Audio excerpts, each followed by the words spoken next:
So overhead next topic, reapportionment of service department cost or secondary distribution. We already discussed what is primary distribution.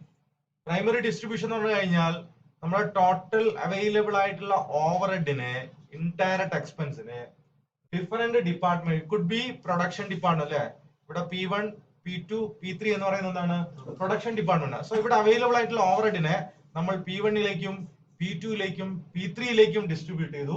അതേപോലെ S1ലേക്കും S2ലേക്കും, which means ഇതേതാ department? Service department ആണ്. ഏത് department ആണ്? Service. ഈ മൂന്നും എന്താണ്? പ്രൊഡക്ഷൻ ഡിപ്പാർട്ട്മെന്റ് ആണ്. അപ്പൊ നമ്മൾ മനസ്സിലാക്കേണ്ട ഒരു കാര്യം, so while distributing cost to concerned department we must ensure whether there is production take place or not.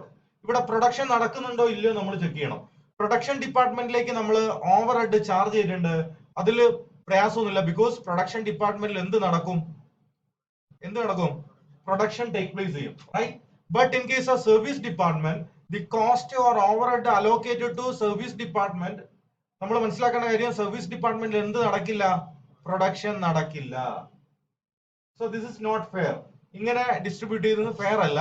So as per primary distribution we may be distribute profit, we may be distribute overhead to different department, different production department and service department.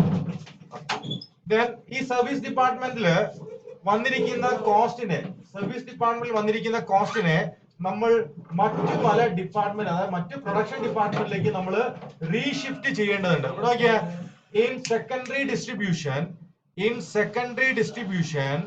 നമ്മൾ primary distribution പ്രകാരം production ഡിപ്പാർട്ട്മെന്റിലും service ഡിപ്പാർട്ട്മെന്റിലും വന്നിരിക്കുന്ന കോസ്റ്റിനെ നമ്മൾ മുഴുവനായിട്ട് എങ്ങോട്ട് തന്നെ മാറ്റും?